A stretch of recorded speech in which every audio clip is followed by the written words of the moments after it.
Hey everybody, it's Allie and welcome to our Y&R chat for Sunday, September 6th, 2015. The role of supporting father is now being played by Neil Winters. Who is this man? All week I'm watching Neil walk around Genoa City pretending like he's Devon's biggest supporter, the father that Devon has always wanted and needed and that Neil's always been up until recently. And I'm thinking, what is his end game here? It's too nicey nice. I mean, part of me wanted to believe that Neil's involvement in whatever happened to Hilary was just sort of peripheral. Maybe he saw something, maybe he didn't say something, maybe he saw something, didn't say something, but you know, there's a part of me that's thinking, well, maybe it's somewhat benign, and then as the week goes on, we start to get a much more clear picture of Neil's, or at least a part of Neil's sinister plot, and I'm really loving it. I have to tell you guys, I'm so into Y&R right now, and I'm really into Christophe St. John. I think he is knocking this out of the park. I mean, the guy is a great actor. He's bringing a lot of depth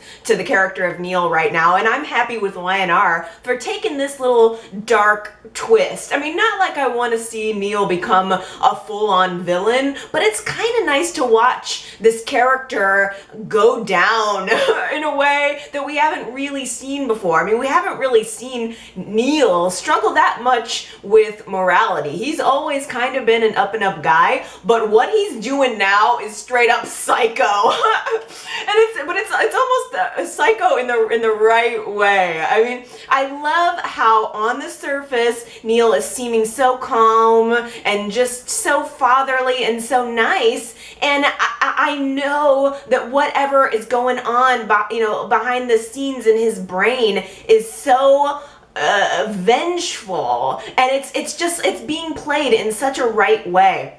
Neil's walking around town trying to even get Victor to help Devon, acting like he's going to do everything he can to help Devon fight extradition. I mean, Devon got arrested this week, and they were going to try to send him back to the British Virgin Islands to probably stand trial for killing his wife, which is what everyone thinks that he did. We as the viewers know that that's not true, of course. But Neil even goes to Victor, and he's so sincere about getting Victor to help by a judge, get a lawyer, whatever he's got to do to get Devon out of this. And I'm thinking, what? I mean, what is going on? I don't know if maybe, I don't know who Neil's more upset with. I mean, there's a part of me that just keeps wondering, well, what is this revenge really about? Is Neil more about revenge on Devon or revenge on Hilary, or is it both? Because there's a part of me that just keeps thinking, is he trying to save Devon while he's throwing him under the bus? I mean, it's so complex and dark, and it's a very tangled web, which I love so much. I also loved that rather than really helping Neil get help for his son, Victor decides to bust Neil up on his alibi. I mean, Nikki has become suspicious of Neil based on the fact that he's walking around town, obviously with a chip on his shoulder. She's talked him through all of this. She knows he's been having these dark fantasies, and she asks Victor to maybe use his resources to check in on Neil and see if he really did go to Canada conveniently at the same time when Neil and Hilary went off on their vacation. And sure enough, Victor uses his resources to find out that that's not the case. And I loved the scene where Neil comes into Victor's office, and Victor's asking him all about his Canadian vacation. Oh, what a wondrous Canadian vacation Neil could have had. Oh, he had pictures on his cell phone of all the different places he visited. He's swiping, he's showing Victor just the grand time he had on this vacation. Which is completely untrue, and instead he was basically framing his son for murder. I mean, but I guess that's the question. Is that what Neil was intending to do? I mean, I wonder if Neil sort of bumbled into this revenge plot. I wonder if he went to the Caribbean to show Hilary the video and maybe the rest of it sort of happened by accident, or if this was all part of his master plan. I I don't know, but I loved that scene between Neil and Victor, where Victor was kind of trying to lightly, well, in a Victor sort of way, push him, kind of let Neil unfold his lie, only to reveal later that Victor knew it was a damn lie.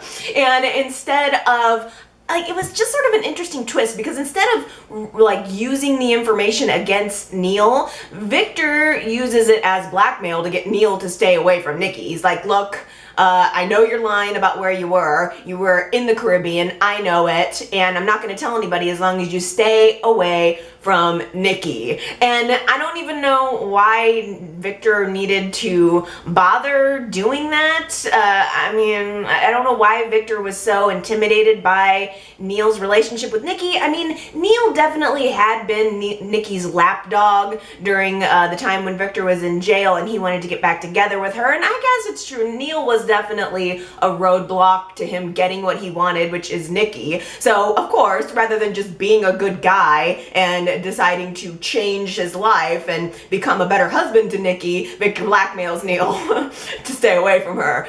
He just has to remove the obstacle. That's who Victor Newman is. That's what Victor Newman does. But there was this great moment right before Neil left Victor's office where he turned around and said, to Victor, don't you want to know if I did something to Hilary? And Victor just, he just didn't want to know. He's like, whatever, get out, just stay away from Nikki. I don't want to know what you did. All I know is you did something and I'm going to use it to my advantage. And in that moment, the fact that Neil would say that, don't you want to know if I did something to Hilary? It completely tricked me. It made me think that Neil didn't do anything to Hilary. I thought, well, all right, so why would he offer that up? Why would he offer to give Victor an explanation if he had done anything nefarious? I'm thinking, all right, well, probably Neil's involvement in whatever happened to Hilary ended right where we saw it. He must have shown her the video, she stormed off, slipped, fell, maybe he heard her scream, maybe he had contact with her, maybe he didn't. But there was a part of me that thought, all right, well, maybe Neil just sort of left after that and didn't say that he heard her scream or something. But I mean, obviously as the week unfolded, some things changed, and Victor just said, I don't want to know, doesn't matter. He can just, buy a judge to maybe get Devon out of this whole mess, which he ended up doing later, getting, I guess, what was it, getting the extradition canceled out or something or other, but it got Devon from getting shipped back off to the Caribbean. I think he's certainly still under major suspicion, but but Victor's help at least kept Devon in the country and safe for now. Meanwhile, Victor lies to Nikki and tells her that Neil's alibi checked out, that he was totally in Canada and everything's fine. And yet Neil goes back to Nikki now knowing that he has to stay away from her and not pursue her friendship or Victor's gonna bust him out. And Nikki feels awful. Like, he says, why did you have Victor check in on me? And Nikki immediately feels guilty, immediately is trying to beg Neil for his forgiveness, and Neil just seems completely fine to dump her. Was it just me, or did it seem like I didn't feel any sense of Neil being torn about having to stop being friends with Nikki and stop supporting her? Like, I think he's just maybe seeing it as one more, betrayal and a long list of betrayals, and he just kind of dumps Nikki without a second thought. And Nikki is, of course, reduced to just tears and being a blubbering weakling. And I'm thinking, Nikki, why don't you just have a backbone and stand up to Neil for a second? Tell him what a creep he's being and why you were completely right to question him in the first place. Even if she doesn't know that he lied about the alibi, which she doesn't, she could at least be like, you know what? As a friend, you've been a weirdo over the last couple of weeks, and I'm not sorry for having Victor check in on you. But instead, she completely folds, and Neil goes on to be his creepy self. I mean, none the wiser. He's lost nothing. Oh man. I mean, the whole week, like, everybody is wondering, where is Hilary?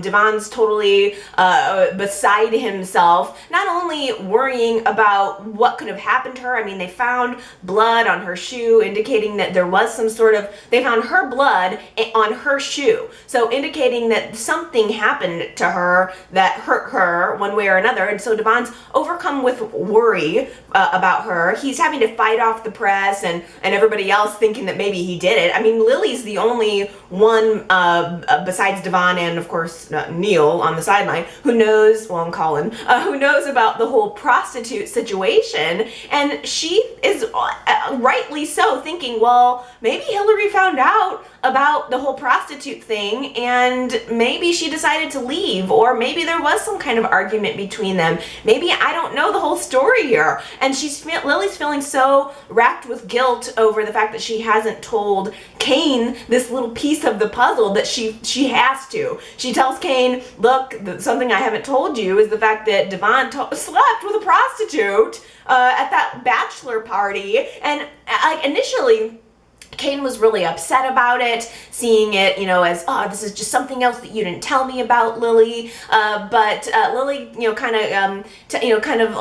tries to explain her way out of it, and Kane decides to go confront Devon to ask him, did you do something to her? What about this? You didn't happen to mention the fact that you cheated on her. That might be an important piece of this puzzle. And so as Kane is confronting Devon about this, instead of getting an answer, he gets a face full of fist. I loved that Devon just hauled off and hit Kane. I mean, Kane's got a black eye for the rest of the week. It was kind of fantastic. And it forces Lily to also tell Kane about his father's involvement, that Colin was there, that Colin was blackmailing Devon over the whole thing. So Kane's kind of tipped off about the mystery, and I think he might be the one who ends up maybe finding out what it is that happened to Hilary. I mean, Devon's beside himself trying to find maybe some sort of independent investigator who can go down to the British Virgin Islands on his behalf and snoop around without being obvious. He asks Dylan, of course, the private eye junior, and Dylan says no, he can't go. But Kane ends up volunteering to go down to the island to see what he can uncover. And what he's gonna uncover, if he uncovers it, is gonna be freaky, real freaky. Because I think it was either the end of Thursday's or Friday's show, Wyanna blows our minds as we see Neil has Hilary in bed in a dirty, boat shack, hooked up to an IV or something. And she's just lying there in bed, indisposed, and Neil's sitting there over her. What?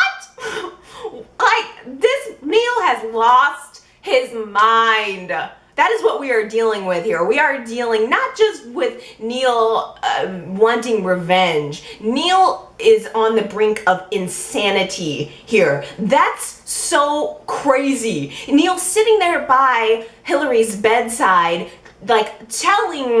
narrating the story of what happened. So according to Neil in this moment, Hilary walked away after seeing the video. She slipped and fell and could have died, but Neil saved her life. He pulled her out of the water and gave her CPR and brought her back to life, only to take her to a dirty boat shack and keep her hooked up to an IV without telling anyone that any of this happened and that she's actually alive. I mean, his speech as he's sitting there over her saying, you slipped, you would have been fish food if it weren't for me. I saved your life. It was so good. It's just unexpectedly good. I am loving Neil right now. I mean, and I guess that's why I'm wondering, did Neil do this on purpose? If truly she slipped and he had nothing to do with it, then he kind of bumbled into this and he sort of decided to capitalize on the opportunity to do something to her. And I don't don't know what it is that he's got her hooked up to, because I thought through, just watching through my eyes, that it was an IV, that she was somehow like fluids or something to help her, that she was maybe somehow injured, and I don't know where the heck he was able to get a hold of like a hospital, like that whole bag and the whole setup. I mean, I don't know if I was gonna have somebody held like hostage, I don't know where I would even begin to Google to get myself one of those setups that holds the IV bag and sticks the needle in your arm. I don't know.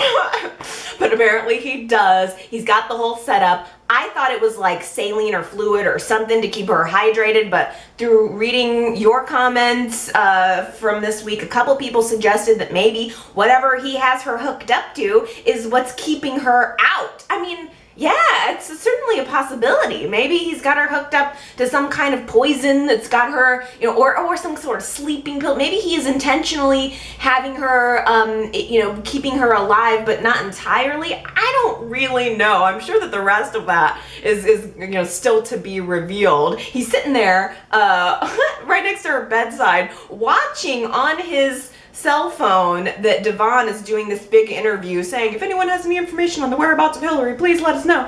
I mean, and it's at this point, no matter what, even if he is insane, it's conscious. He's consciously doing this. He knows damn well that Devon could go down for her murder, and he doesn't care. He knows damn well that something bad could happen to Hilary in this moment, and what he's doing, and he doesn't care. I mean, shoot. I don't know where she is. Thank God they have, wherever she is, apparently they've got great cell phone service. He was able to stream that video of Devon's plea with like perfect quality. There was no buffering whatsoever. Good luck with that. So I don't know where he is, because it seems like at this point he was in that boat shack, and then 12 seconds later he's back in Genoa City comforting Devon. I mean, he's bouncing back and forth between Wisconsin and the Caribbean like he's a freaking genie. Let me give you a snapshot of what my life was like on Friday when I was watching Friday's show. It went like this. Press play. A Katherine memorial service? Press pause.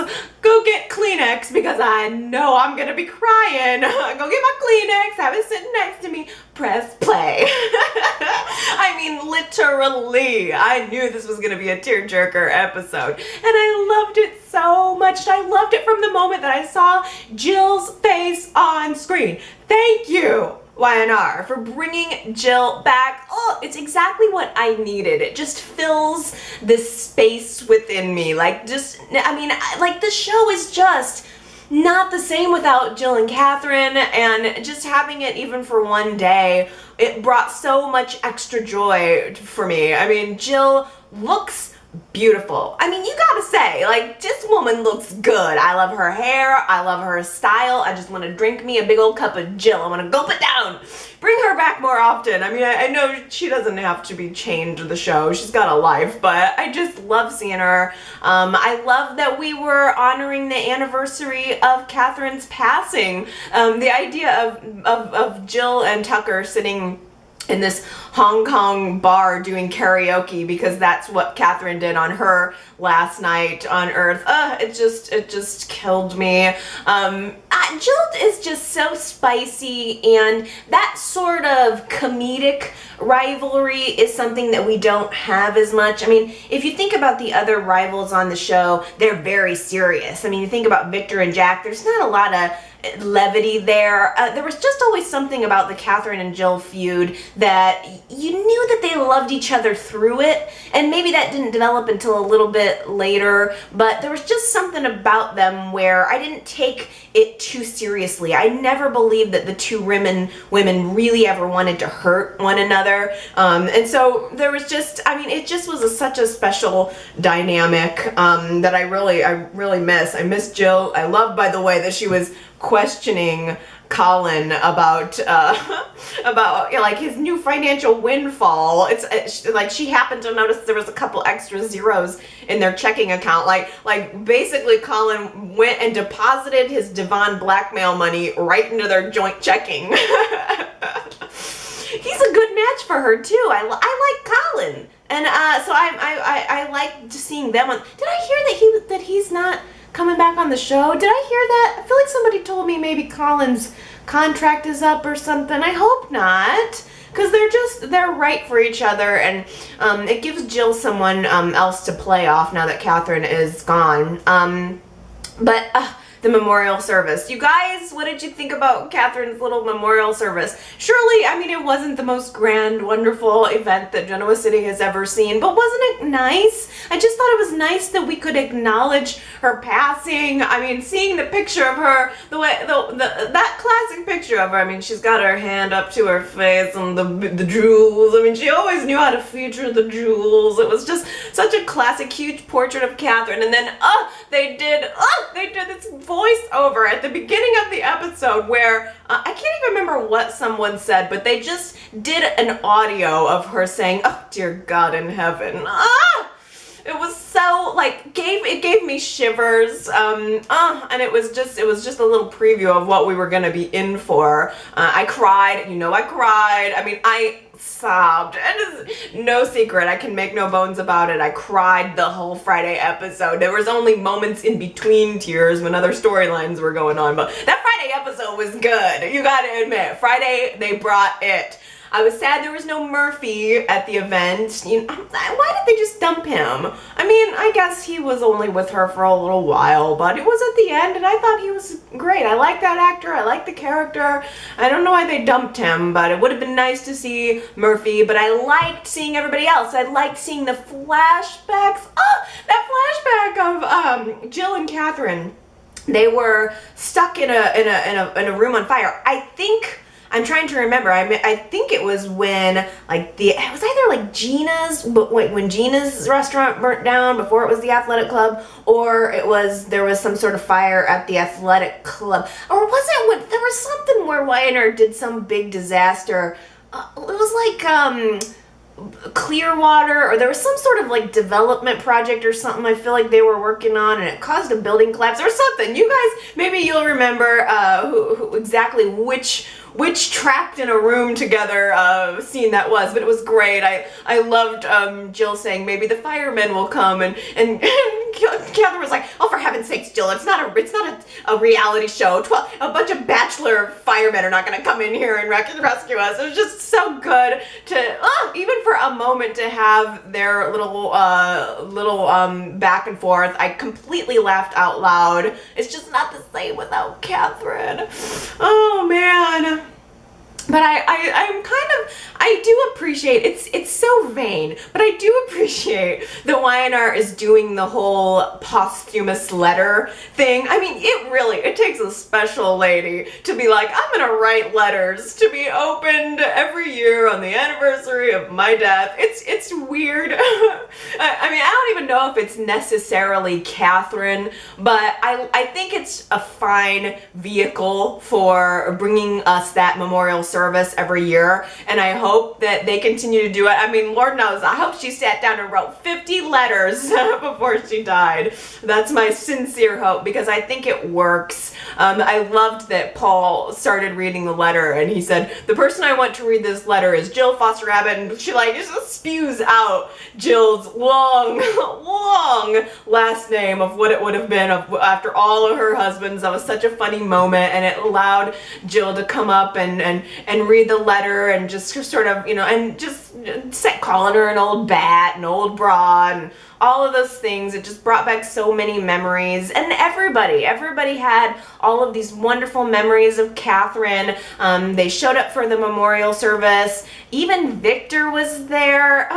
I cried. I completely cried when Victor had his flashback of Katherine at the ranch, putting him in his place in a way that nobody else ever really did. I mean, if you think on it, Katherine was the one person that would just be like smack down on Victor. Nobody else did that. And I think it almost seems like he's been completely unchecked since she died. So it was nice to see him thinking of that.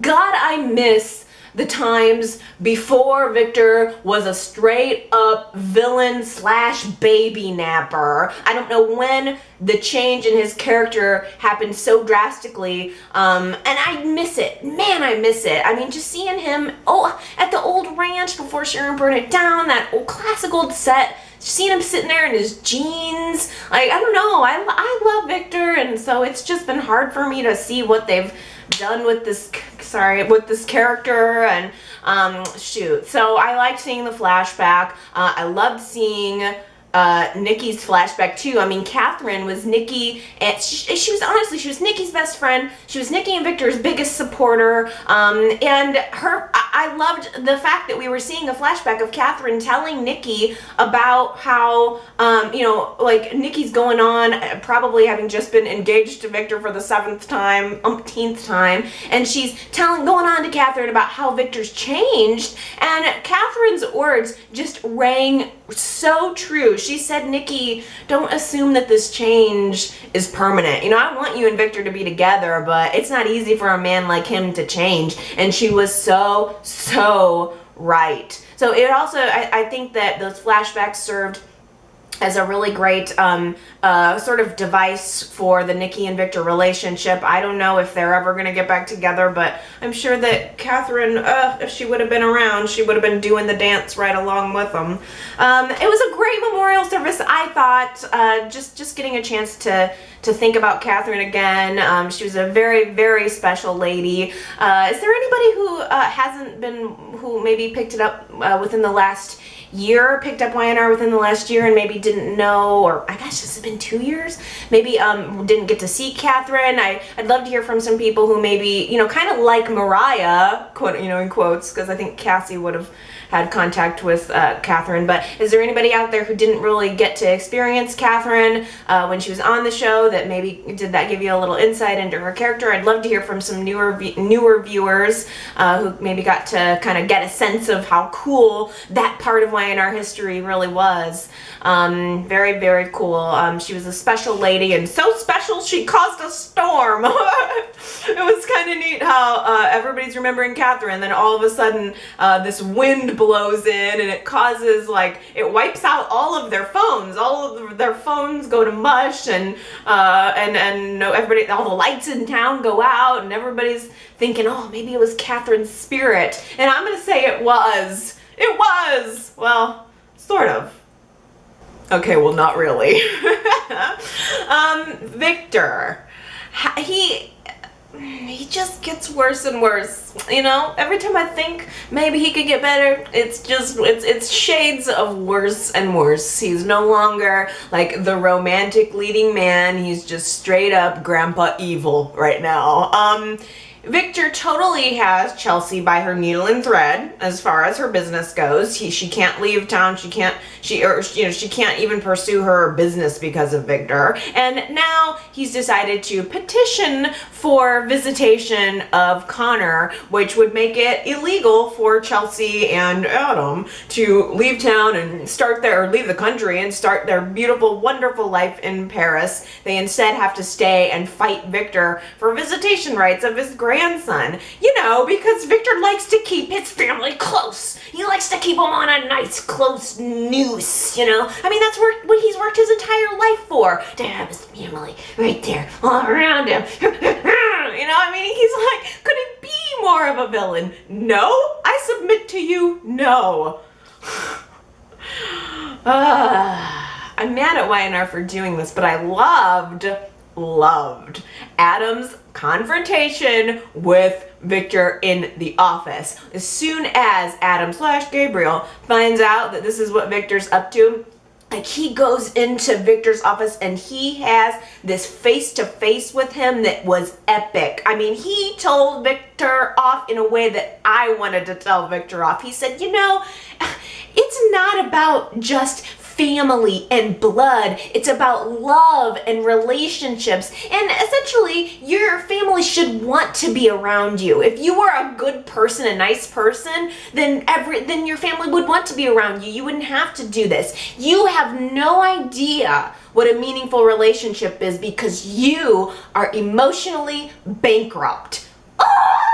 ding, ding, ding, ding, ding, ding, ding. I mean, the award goes to Adam in that moment. You are emotionally bankrupt. Can we just like agree that that is a perfect summation of Victor right now? He's in a deficit, and it's not that he doesn't, I think, want to get out of it. It's that he doesn't know how. Victor has dug himself this emotional hole for so many years. I don't think he knows what to do. I don't think he knows how to fix it. I don't think he has any concept of how really truly to love, maybe because it's something he didn't really have growing up. Like, I can't totally forget that I understand Victor's history and who he is, and you know, the difficulty that he's had throughout his life. I mean, he's not just one-dimensional. He has reasons for being the way he is, but at the end of the day, you're responsible for your actions. You're responsible for how you handle it. It's your choice to change. It's not as if Nikki didn't love him enough. It's not as if his children didn't love him enough. It's not as if he didn't get everything that his heart desired and he's just greedy now. He just wants more. And it's like he's constantly in this like emotional deficit of, will you love me? Will you love me? Please love me. Please love me. And if you don't love me exactly the way I want you to, I'm going to force it on you. I mean, shoot, a court case? Suing Chelsea for visitation of your grandson? That's ridiculous. It's absolutely absurd. But I'm kind of thinking that maybe this court case is going to end up having to be the catalyst for Adam revealing his identity. I'm just wondering if they're going to get into court and somehow maybe Adam's going to need to reveal that he's himself in order to stop the whole custody. I don't know if Victor's going to try to go for, I guess I shouldn't call it custody, sorry, but I don't know if that's where it's going or what. I'm not sure. Chelsea's completely freaked out about it. She's ready to leave town with or without him, and in fact, she was perfectly prepared to go without Adam. But Adam is able to talk her out of it and tells her that he wants to stay and fight Victor because he's got plans of his own. Now, over at Jabo, Ashley has accepted Jack's proposal to be the new CEO of Jabo. I thought it was wonderful. I love seeing Ashley get what she wanted. I mean, it's so appropriate for her to be in that chair. Jack has had his time. However, as much as I would love to believe that Jack is doing this out of the goodness of his heart, I think it's a ploy, and I think Ashley knows it. Anybody who's, you know, known Jack for any amount of time should know it. It's also going to end up being a way, by the way, to pit Abby and Ashley against each other even more, since they're on opposite sides of the fence. So I'm kind of thinking in the coming weeks we're going to see Abby taking a larger role at Newman and you know, kind of having to go head to head with Ashley, and then throw Stish into the middle of that, and there you go. But I'm loving seeing Ashley having this power and owning it. I mean, she can't wait to go to Victor and tell him the news that she's the new CEO of Jabo. And I think that the way it was handed to her was also very endearing. I mean, we had Katherine's memorial this week, and we also had just a moment to kind of remember who John Abbott was. I mean, if you weren't watching the show when John was around, I mean, that the father of the Abbott family played such a huge role in the formation of Jack's character, who he is always wanting to live up to his father, but never getting there. I mean, Ashley was so doted upon by her father. My beauty. She was always my beauty to him, and he really tried to instill good values and good and family, strong family into his children. By the way, that thing that Victor never had. Probably Victor's jealous of Jack because of that. But I loved that Jack, in handing over his desk and his seat as CEO to Ashley, he goes and he pulls out this like weird hidden book thing. It was like a book, but it flipped open and it had some documents in it, and there was this letter from John, a letter that John had written to Jack when Jack took over the CEO position, just saying that he'd, you know, I'm leaving this to you and I know you'll do a wonderful job. And then we saw Jack sit down at the desk and write a similar letter to Ashley, sort of bequeathing the company to her and saying, I know you'll do good things with the company. It was such a teary moment. I mean, Weiner is bringing us some history here this week. I loved it. I thought that was just wonderful. But again, I don't trust Jack. he goes to Victor later on in the week and says that he wants to work with Victor to ferret out whoever is behind the Paragon project. And I'm sorry, but on any plane of existence, after what Victor did to Jack and to Phyllis recently, there's no way that Jack is just deciding to work with Victor on the side. He could let Ashley do that. I think Jack has something going on, and I don't know if it's sort of connected to Adam in that way. I don't know what Jack's ultimate plan is, but he tells Victor he wants to team up with him. While Jack's in the office, Victor gets this phone call from a mystery man who I immediately, by the way, thought this is BS. I mean, it was they just showed the back of some guy's head, and I thought, well, I haven't seen any casting updates for a gray-haired man, so I'm just gonna assume that Y&R doesn't even know who this mystery man is gonna be. They're probably gonna let this mystery face roll for another 6 months while they figure out who they want it to be. I mean, I'm sorry, I'm jaded after the whole Harding murder mystery thing where they clearly did not know the end before they started the beginning. I was jaded, but then it started to kind of slowly be revealed that Adam was somehow in on this Paragon project, which ticks me off because I swear to you guys, 2-3 weeks ago, I really thought it was Adam. I mean, as soon as, like, the Paragon project, it dawned on me that Adam, this makes sense that it would be him, that he would somehow be behind it, and I didn't talk about it enough, and so I feel like, shoot, I'm not, I don't really get to brag that I kind of, like, in my heart sort of thought it was Adam, but then, okay, so, weird thing, while everybody else is at Katherine's memorial service, Adam decides to go to Newman Enterprises and, hack into Victor's computer. He's sitting there at the desk and he's on the phone with some other hacker and they're remoting into Victor's computer, and the little thing that pops up on the screen says Paragon Project. So, and then that sort of connected into the cell phones going out and the electricity going out. So whatever the Paragon Project is seems to be some sort of hacking tool, hacking device. It's incredibly powerful if it can just make people's cell phones turn to ones and zeros. So whatever it is, it's freaking big, big, big. And so Adam's sitting there at the desk and he's talking to just some random sort of Kevin-like hacker, not Kevin, but a sort of similar sort of, I got my thick black glasses, but I'm sort of hip, this little hipster hacker there. And Adam says, well, let's get this show on the road. Let's hack this computer. Let's download this file. And then the hacker goes, well, we should, basically says, what do I do, boss? He wants to pull the trigger, and then it turns around and it's revealed that the gray-haired man is Ian Ward. Ooh, did not see that coming. Allie did not see that coming at all. The guy, I tell you, I like this twist. I like that actor.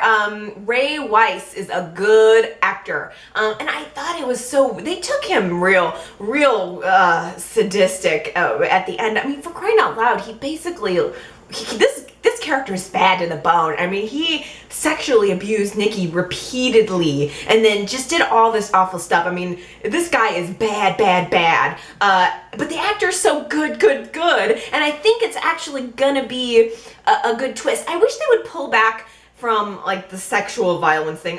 Anything sexual violence, no thank you. So I wish they would kind of, like, pull back the character or sort of distance him from that horrible thing and then just make him a bad guy. I'm cool with him just being a bad guy on the scene right now because I think Y&R needs a good villain that isn't Victor. So please, Ian Ward, let's really beef this up. I mean, I don't know how the heck Ian Ward, like, became a hacker.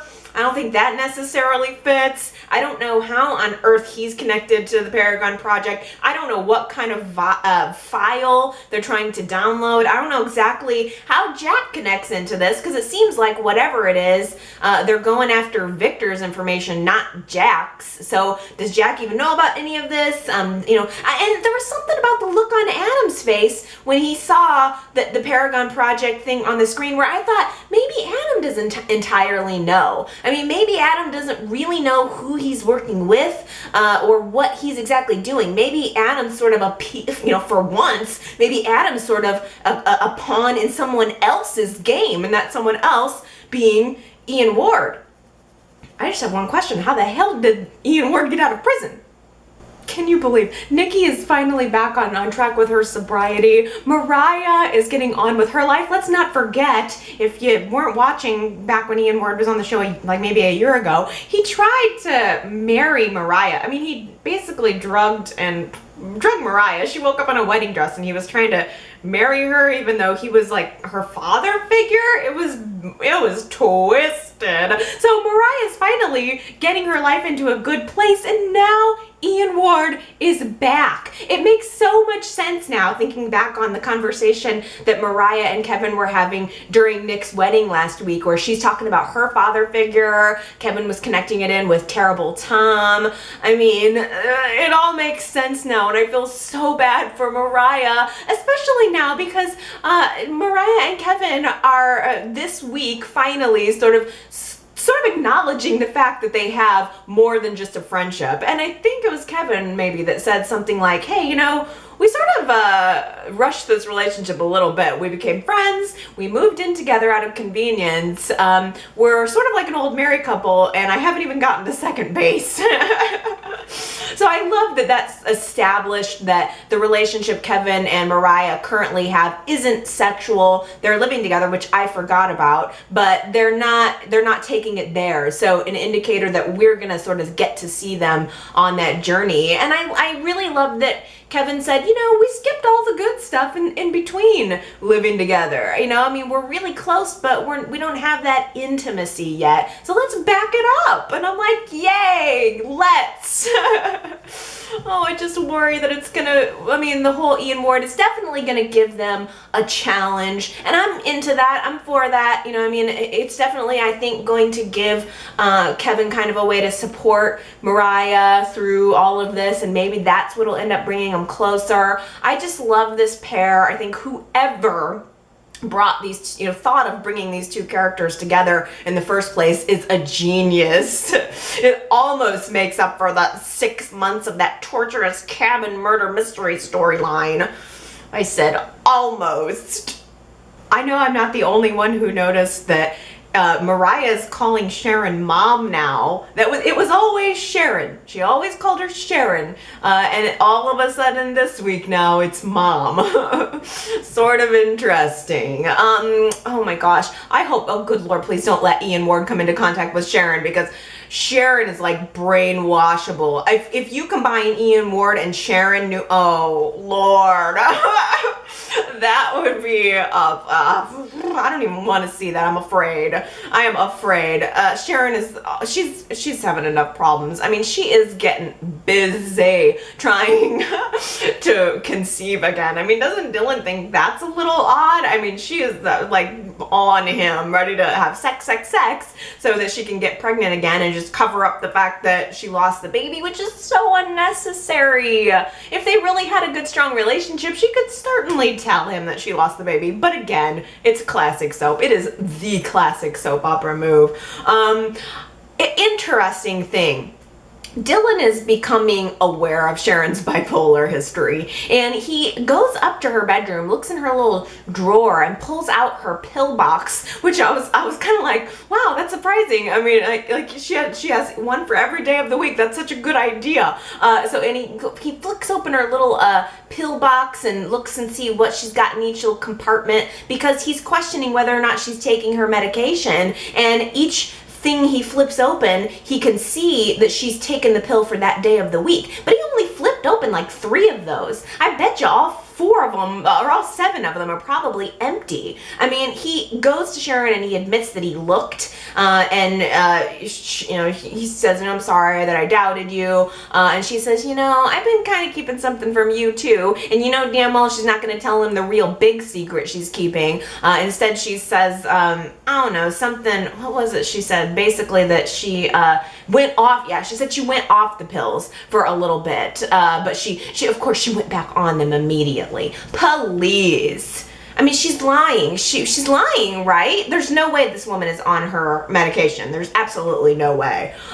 In fact, I think we're getting ready to see major desperation out of Sharon. Major. And my kind of clue about this, well, I mean, there's many clues. It's not any big exposure for me to come up with this. But the fact that Dylan and Nick had this conversation at the athletic club. Dylan comes in and he wants to get information about Sharon from Nick that may help him help her. And that conversation, although seemingly benign, I think was Y&R's way of reminding the viewer who Sharon is and what Sharon's been through. They were rehashing Sharon's relationship with Nick and how important it was and how he cheated on her. They were rehashing other things from Sharon's history, just sort of giving us the nutshell, no pun intended, the in a nutshell Sharon summary of who this character is, and that tells me something big is coming. Something big that's going to rock her fundamentally to her core. And Mariah is becoming this unwitting accomplice. I mean, Sharon is already confided in Mariah that she's lost the baby and sort of putting Mariah in the uncomfortable position of having to lie to Dylan, to continue to lie to Dylan. And Sharon even calls Mariah to tell her, okay, well, I told Dylan that I stopped taking my meds and he might question you about that. I told him that you told me to go back on my meds, so let's just keep with that story, okay? And she just leaves that in a voicemail. Mariah shows up and Sharon says, you know what? This again, she's losing it. Sharon's lost it. She's already gone. Sharon's already gone. She tells Mariah, you know what? It's really good. You're not going to have to lie anymore. Don't even worry. I'm pregnant again. Mariah's like, okay. And I'm like, okay, you were doing ovulation. She went from ovulation testing to pregnancy in a day. That's not even possible. Like that, how could that possibly happen so quick? In fact, it's ridiculous that she would probably even be able to conceive again, like immediately anyway. But of course, then she goes, oh no, the thing is, I just know in my head that I'm pregnant. Oh, I didn't take a pregnancy test or anything. Just trust me, I'm pregnant because we've been having sex, and the timing with my ovulation was perfect. So Mariah tells her, really, I mean, obviously Mariah's doubtful of all of this, but Mariah doesn't really want to burst Sharon's bubble, I suppose. So Mariah kind of maybe slowly backs away from Sharon. But again, the fact that Sharon just said, oh, I don't know that I'm pregnant, I just think that I'm pregnant, tells me that she's going to end up having like maybe some kind of hysterical pregnancy. I definitely feel like a baby switch is in the works for us, but I think the steps leading up to that might just end up being that Sharon thinks she's pregnant and that she doesn't necessarily like consciously know that she lost the baby anymore. I think and she's just going to be so whacked out and crazy that she's going to do anything she can to make that a reality. And I just worry that enter Ian Ward. I mean, he do it? Yeah, that's what it is, you guys. Ian Ward was the one that was involved in the baby switching in the first place. Like Sharon, yes. Duh, Allie. Sharon gave birth to Cassie and Mariah, and it was Ian who came in and took away one of the twins. Oh no!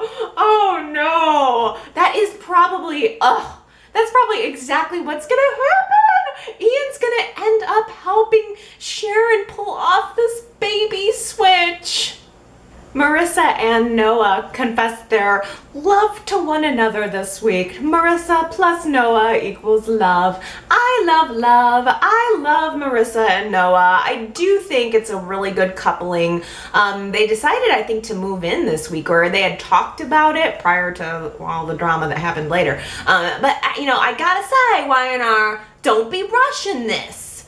Don't just be like, it's having them move in right away. I mean, it's right now for me in every way. So don't blow it, okay? I'm trying my best to embrace Marissa's new Wisconsin born and bred accent. Anna had called into my voicemail this past week, and she mentioned that Noah accidentally called Marissa Melissa. And it's just so interesting because she did kind of go from Marissa to Melissa. Like, she might as well be Melissa. She might as well have been riding horses on the ranch, Victor's ranch her entire life for her new accent. But, okay, here's the thing. Here's the rub. Marissa's lying to Noah. I mean, Victor has been trying to kind of get her out of the picture. I think Victor just doesn't want any remnants, any evidence of his having anything to do with Marco. So he's trying to pay off Marissa. I mean, for crying out loud, he freaking FedExes over a personal check from Victor Newman for $500,000 to her. I mean, for crying out loud. And then by the way, Marissa and Noah are in the underground. She gets this FedEx thing from someone, opens it up. It's a $500,000 check from Victor, and then he shows up 2 minutes later. Like, Victor, why'd you have a courier deliver it just to show up right after? Probably to make sure that Noah saw it.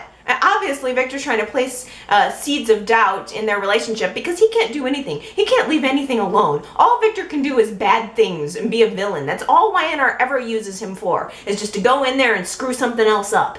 That's all they do. Just let Victor do it. I don't know if they're doing it because maybe Eric Braeden is I don't know, is he getting ready to retire? Don't perish the thought for me. Anyway, but I don't know why they always got to use him just to be the villain. She rips up the check right in front of Victor, but Victor warns Noah. He says, look, son, I've been around a little bit longer than you. Don't just succumb to a beautiful body, a very, very beautiful body, and a beautiful face. I mean, just an incredibly beautiful face. Don't succumb to the beautiful body and the beautiful face. It is true advice. I mean, he is right to an extent. Noah is just like his dad. He sees Marissa and his tongue rolls out of his mouth and he's all in, and he's, he lightly asks questions of her, and then they end up, smooching all over the place and probably making love, wild, passionate love again, and he just gets any sense he has gets thrown out of the window.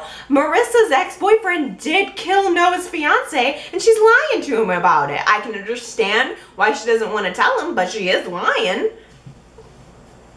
So, I don't know. It was kind of interesting. It was Marissa who's kind of developing this relationship with Sage, and she tells Sage, you kind of need to worry about Victor. I would keep my eye on him because he gets what he wants and he'll do anything to get what he wants. And it's just sort of this wake up call for Sage. It planted this, this scary notion in Sage's mind that Victor is now a threat. Sage felt real good. It was funny at the beginning of the week. She said, I think I'm off on a good foot with Victor. I like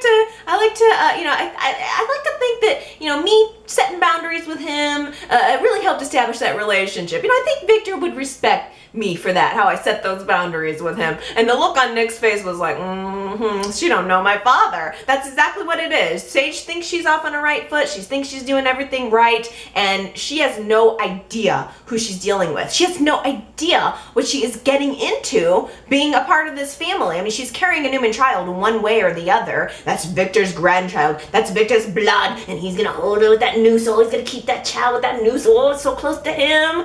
I mean, she has this dream later in the week where she's so paranoid about Victor that she starts getting cramps and pains. They have to take her to the hospital, and she has this dream that Victor shows up at the house like a baby napper, and he takes her child from her. I mean, in the most just sadistic and horrible way. He goes, say bye-bye to your boy.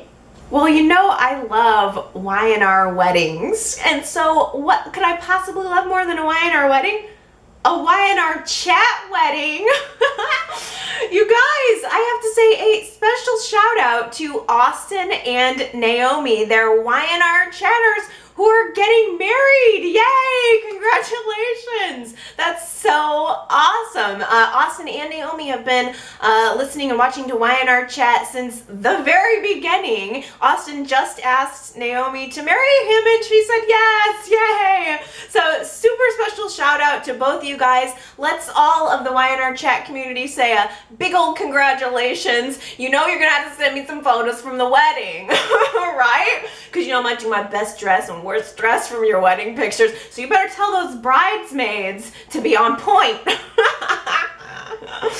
Oh, congratulations, you guys. I think it's so interesting that couples watch soap operas together. That's so nice and special, and that they listen to YNR chat together. I'm thinking of John and Mary was another YNR chat couple who they listen and every week, and I think they're expecting a child. So I hope everything's going good with you guys. It's just so special to think about the ways people watch and interact, and I love my YNR chat friends. So let's read some more comments. I was talking last week about Marissa sort of looking out of place with the whole Scooby-Doo gang, and Christy had left a comment on YouTube saying, I think Marissa's too old for Noah. She looks like she's in her late 30s and Noah is mid 20s. And I thought, I like that comment because I thought, maybe that is it. It does sort of seem like maybe that's why Marissa doesn't entirely fit with that clan. Of course, then again, Kevin's older too, and I didn't think he fit with that whole clan. But it's a good point. There is an age difference there that's sort of not being acknowledged. So I like that point. Jennifer on YouTube says, I love Noah and Marissa, but I get the feeling that the writers are rushing them, almost pushing them down our throats. I get that too, I think that YNR is definitely front-burnering this couple, and that's why I said, please don't rush at YNR. Make it right, because there's chemistry there. It was a very unexpected pairing, which I think are the best types of pairings, and if YNR pushes it too far, it's going to go in the other direction. Great comment from Ryan on YouTube, says, you have no idea how much it bothers me that Victor doesn't have to pay for any of his many sick crimes. Look at how much Sharon has to pay for what she's done, and then Victor just gets to stay behind that chair with a smirk on his face, and everyone forgives him within one episode. Thank you, Ryan. It is a good point. You do have to look at the discrepancy between the way they treat certain characters and getting away with it, and that's a great comparison to Sharon. In addition to my comments, I think that I just hate that that's the direction that we've taken Victor. I hate that that's what Victor has become. And I don't want to watch Victor pay. It's not like I can't wait to see Victor get his. I don't feel that way. I know some people do. I just want it to stop. I'm not looking for Victor to be Eric Forrester. I don't need him to be the wise patriarch, just all the way. I don't need him to be Katherine. But I would like for them to dial back the villainy just a little bit. Is that too much to ask? Beatrice left a voicemail also that said, Victor will never pay for his actions. I thought that when he got Colleen's heart that he would be a different man. I love that comment because I think about that too. I think about how Victor totally caused Colleen's death. He brought Patty back into the mix. Patty murdered Colleen. And now he did sort of a similar thing with Marco. Brought Marco back in the mix, and it ended up with these two, Courtney and Austin dying and Phyllis being repeatedly raped by Marco. And, you think that Victor is going to be sorry for the things he's done and he's going to change, but think back to that Katherine flashback where Katherine's saying, I don't know, Nikki. Victor may say he's going to change, but it's not that easy for a man like him to change. He never changes. I guess I just need to accept it. By the way, special thoughts going out to Beatrice from me, and she's kind of going through a rough time right now, and I just want to let you know that I'm thinking of you, Beatrice. I love listening to your voice messages. You're an awesome, awesome lady, and I hope let's send out some YNR chat love to Beatrice today.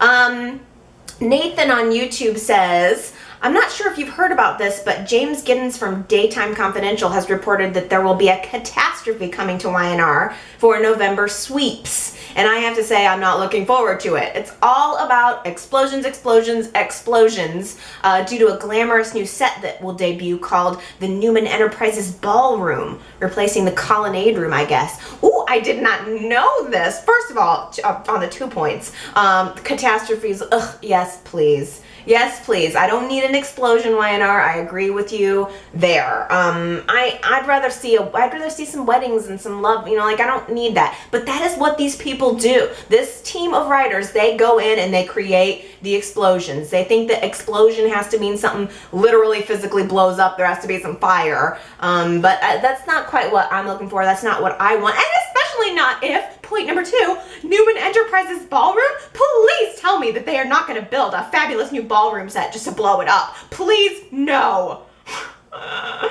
Just give us the ballroom. I haven't heard that rumor at all. I hope that part of it's true. Blow up something else. Blow up the underground again. Can you believe they blew up the underground just to bring it back? This is ridiculous.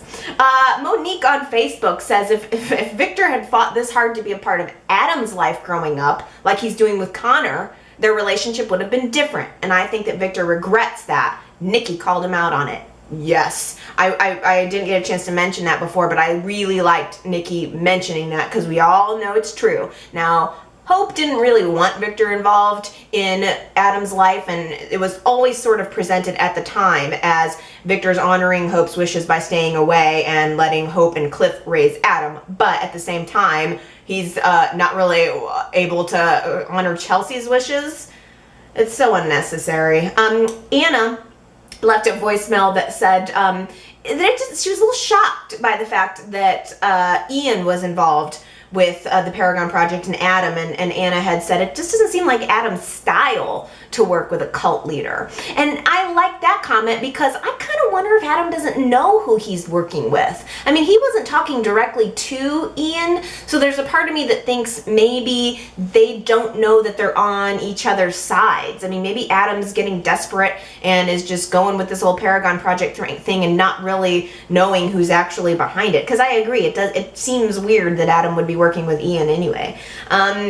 Let's see, Katie on Facebook says, when and how did Ian get out of jail? I find it difficult to believe that it wasn't mentioned to either Nikki or Mariah. Yes, I agree. And I wonder if YNR is going to mention that. I wonder if, who knows, maybe a switcheroo. If he jailbreaked, you would think that the victims would have been notified. They've got to address that, right?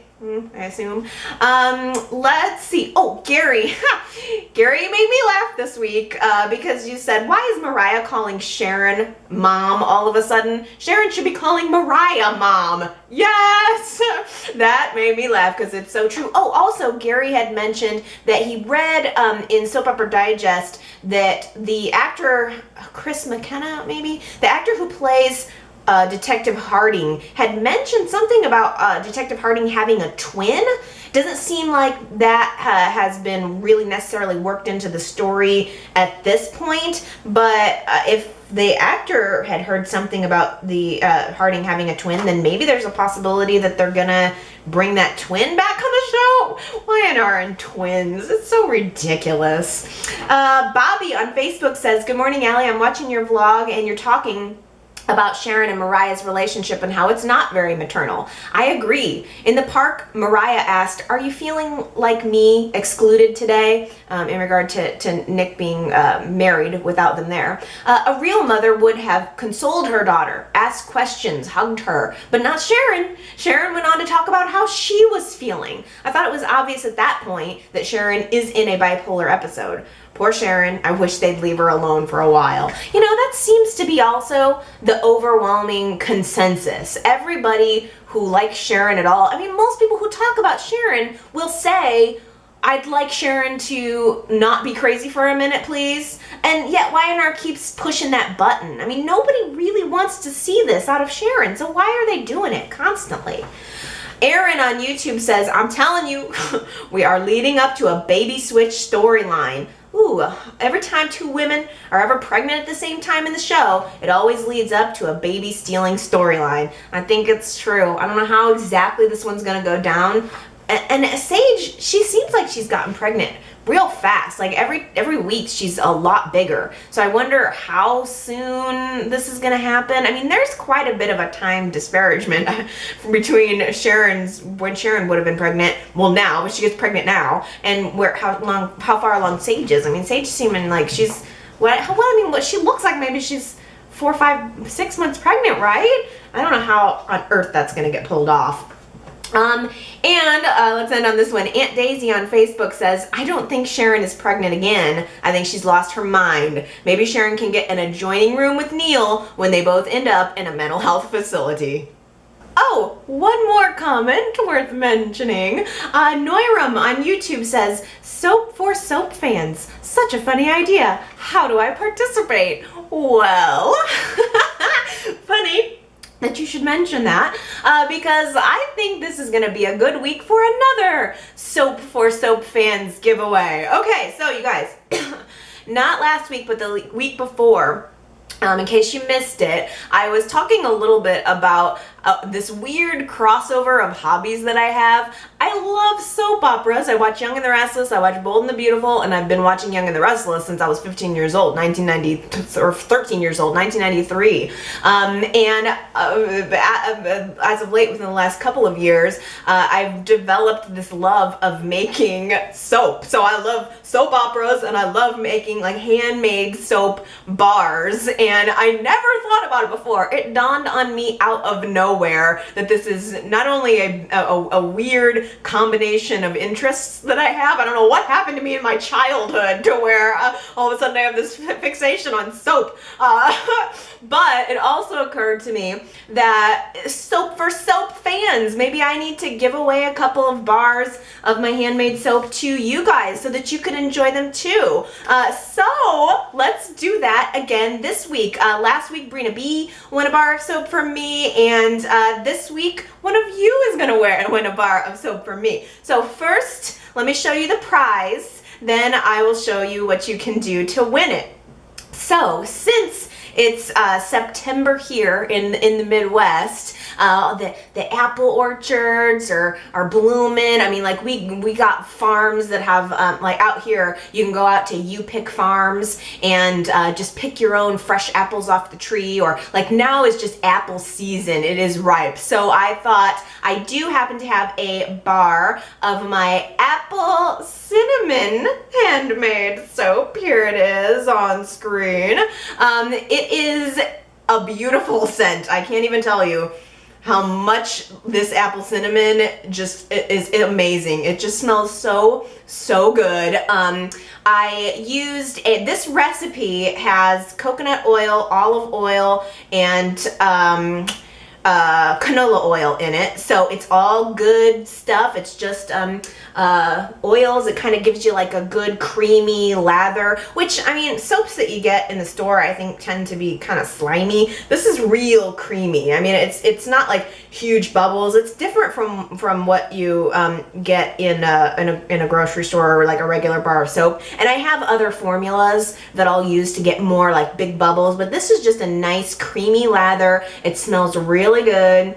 Apples and cinnamon, kind of perfect for entering into the fall. Another reason why I picked this one. So this is a nice little bar of soap. It's about, I think it should be about 2 1/4 ounces maybe. And you know you want it. So let me tell you what you can do to get it. So I think what we'll do this week is maybe like a little question, a little Q&A to get it. So if you're interested in having a handmade bar of soap from Allie, here's what you can do.